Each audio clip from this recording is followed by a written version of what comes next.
Fire Order. À moins de faire partie de la communauté Ninjago française, il est possible que vous n'ayez jamais entendu ce nom. À moins que... Fire Order, Fire Order, Fire Order. Donc, Fire Order qui a... Fire Order. En effet, depuis quelques temps, ce nom est revenu à de nombreuses reprises suite au drama Kuta Club. Dans cette vidéo, je ne parlerai pas du drama Kuta Club, je me contenterai de parler de la partie qui concerne que la communauté Ninjago, le drama Fire Order. Pour commencer, on va voir qui est Fire Order. Fire Order a plus de 1000 abonnés sur YouTube. C'est un des géants de la communauté Ninjago française sur YouTube. Il est le président de la communauté des Ninja Girls, une des communautés les plus connues. Ce qu'il faut savoir, c'est que Fire Order est bien connu dans la communauté Ninjago française, notamment pour des dramas. En avril 2021, par exemple, il y avait eu le drama Amino et le drama Ninjago Craft avec Firex TV. Il a eu beaucoup de différends avec certains youtubeurs de la communauté, comme par exemple LTH, TBP ou encore Lego Caron. Maintenant que vous avez vu un peu le personnage, passons à présent au drama. Le drama Fire Order a commencé avant le drama Kuta Club en février 2024 lors de cette story de LTH. Dans cette story, le youtubeur LTH accuse Fire Order d'être pédophile. Cette première partie du drama, on va l'appeler Selma. Selma, c'est elle. C'est la soi-disant victime. Fire Order lui aurait proposé de faire une sexcam pour 50 €, mais ne lui aurait jamais versé l'argent. Elle se rentre en contact avec lui via le Kuta Club où Fire Order est administrateur. Les preuves fournies sont des screens de conversation et un screen de soi-disant sexcam. Ce qu'il faut savoir, c'est que tout ceci est faux. Quand on clique sur le profil de Selma, on voit que son profil et son compte Discord ont été créés la veille des fameux actes, ce qui est extrêmement étrange. De plus, quand on regarde le screen de la conversation, on voit bien qu'il y a un vocal avec Fire Order, mais on ne voit rien de son visage. C'est assez suspect. Et quand on regarde la partie avec la fille, ce qu'on peut voir, c'est que le pseudo ne s'affiche pas, alors qu'il est censé s'afficher lors d'une conversation Discord.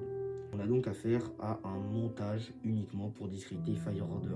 Et ce n'est pas la première fois que ça arrive dans la communauté Ninjago. Il y en avait eu par exemple lors du drama Ninjago Craft. Le youtubeur Schlauziline le rappelle d'ailleurs dans sa vidéo sur le drama Kuta, principalement Fire Order encore une fois sur sa chaîne. Les liens seront dans la description. Maintenant passons au cœur du sujet, le drama Kuta Club. Alors ce qu'il faut savoir, c'est que là, Fire Order ainsi que d'autres admins du Kuta Club, ce qu'on leur reprochait, c'était d'avoir doxé des jeunes enfants de à peu près 10 ans, de les avoir menacés de swatting et d'avoir obtenu en échange des vidéos d'eux en train de boire de la javel ou alors en train de faire des choses assez dégueulasses.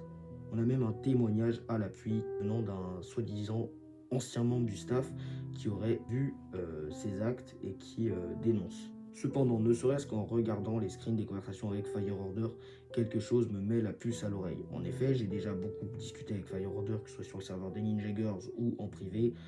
Et Schlauzila me dit très bien dans sa vidéo, mais c'est anormal de faire autant de fautes d'orthographe.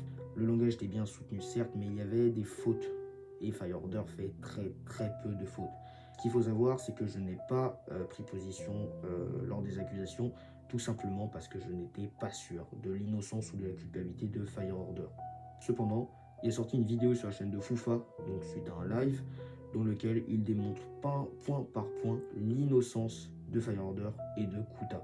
En réalité, la personne qui aurait fourni les preuves aux youtubeurs ayant dénoncé ces actes les aurait lui-même commis afin d'obtenir des fausses preuves uniquement dans le but de discréditer Fire Order.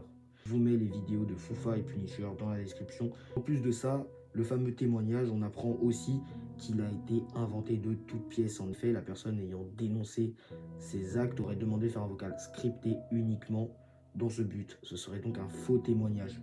Tout s'écroule. Ce qu'il faut savoir, c'est que suite à ce drama, de nombreuses personnes ont été harcelées, notamment Fire Order ou Kuta qui n'est responsable de rien. Et globalement, ce qu'il faut retenir, c'est que Fire Order est innocent ainsi que tous les autres administrateurs. Moi, je trouve ça intolérable que dans la communauté Ninjago, on continue de croire ça comme ça. Je tiens à exprimer du respect pour toutes les personnes qui ont le courage de soutenir Fire Order publiquement, notamment Schlauziline encore une fois. Toutes les personnes ayant cru en ces accusations au premier coup d'œil, je me décevais profondément. Toutes les personnes qui sont venues insulter Fire Order, vous me décevez énormément et on ne veut pas de vous dans la communauté Ninjago. Maintenant, pour toutes les personnes comme moi qui sont restées neutres, car je l'avoue, je le reconnais, je suis resté neutre, je n'ai pas eu le courage de soutenir publiquement Fire Order et je n'ai pas eu le courage de m'opposer à ces accusations, je le reconnais. Je ne fais pas cette vidéo pour retourner ma veste, je le fais uniquement pour vous dire un message très simple, faites extrêmement attention. Parce que certaines infos peuvent être truquées, il y a des faux témoignages. Le youtubeur ayant fait la vidéo dénonçant Fire Order n'a pas fait gaffe à toutes ces informations. Il n'a pas retranché les informations, il n'a pas vérifié ses sources, puisqu'au final, la personne qui avait donné toutes les infos et qui avait dénoncé ça était lui-même le coupable. Et tout était faux. Faites donc extrêmement attention. D'ailleurs, par rapport au drama Selma, LTH avait republié. J'espère pour lui qu'il n'avait pas vérifié les informations, plutôt que le fait qu'il l'ait fait uniquement dans le but de nuire à Fire Order et en toute connaissance de cause. Si vous voyez des informations comme ça, assurez-vous de leur véracité avant de les republier, avant de les partager. C'est pas parce que le youtubeur a plusieurs milliers d'abonnés que c'est forcément vrai. Pour ce qui concerne la vidéo de Foufa, évidemment les preuves sont beaucoup plus concrètes. Et on sait que Foufa fait beaucoup de recherches et Punisher aussi. Cependant, je n'affirme pas à 100% que Fire Order soit innocent. Je préfère partir du principe qu'il faut tout démêler. C'est pas parce que j'ai vu la vidéo qu'elle est vraie. Évidemment, il faut vérifier les preuves. J'ai vite fait regarder, c'est assez honnête. On peut les croire et tout est authentique. J'aimerais aussi faire parvenir un message de prévention. Si vous avez moins de 13 ans, on va dire, même si vous êtes jeune, si vous avez 10 ans, parce qu'on sait que certaines de ces victimes avaient 10 ans, quittez les réseaux sociaux, quittez Discord, vous ne savez pas sur quel genre de dégénéré vous pouvez tomber. Quittez YouTube, quittez cette vidéo, prenez un ballon, allez jouer dehors. Et si il fait pas beau, eh ben je m'en fiche, vous prenez des Lego, vous jouez au Lego, vous regardez un dessin animé, vous faites quelque chose, faites des choses que vous êtes censé faire à 10 ans. Profitez de votre enfance, profitez de votre jeunesse, ne vous pourrissez pas là-dessus, vous pourrez tomber sur des dégénérés. Maintenant, si vous êtes un parent, faites extrêmement attention à ce que fait votre enfant sur les réseaux. Le message le plus important de cette vidéo. Et s'il y a bien 3 choses à retenir de ce drama, c'est que 1. Il ne faut pas laisser n'importe qui aller sur les réseaux sociaux et que les parents doivent toujours garder un contrôle sur ce que font leurs enfants. C'est extrêmement important. Et 2. Retrancher les informations. Vérifier les sources.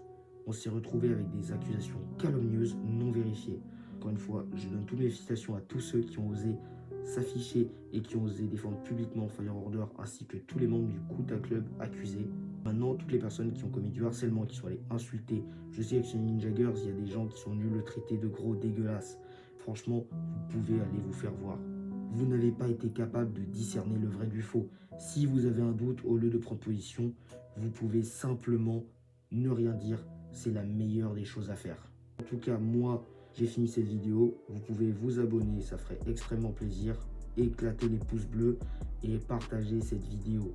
Bien évidemment, n'allez pas harceler le youtubeur qui a fait la première vidéo pour dénoncer les membres du Kuta Club et n'harcelez pas le vrai coupable. C'est pas pour rien que je vous donne pas leur nom, c'est pour être sûr. Je vous mets toutes les vidéos qui vous serviront à suivre ce drama de plus près. En attendant, je vous dis à dans une prochaine vidéo. C'était Ninjago Army. Salut.